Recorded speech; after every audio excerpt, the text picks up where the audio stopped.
Excellency. This is going to be our office. It's part of the Saudi Research and Marketing Group. It is now the time to invest in Pakistan, and we want to invest.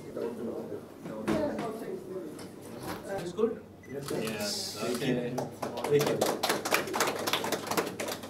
If you don't, in the construction of our country, and it's only if you don't.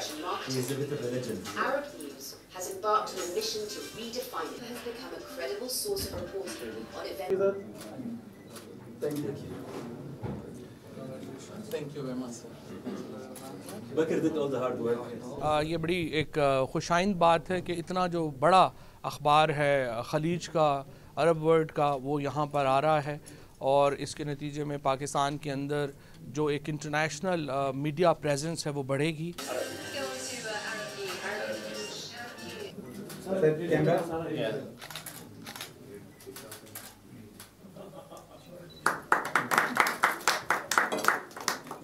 Congratulations, everyone. Thank you.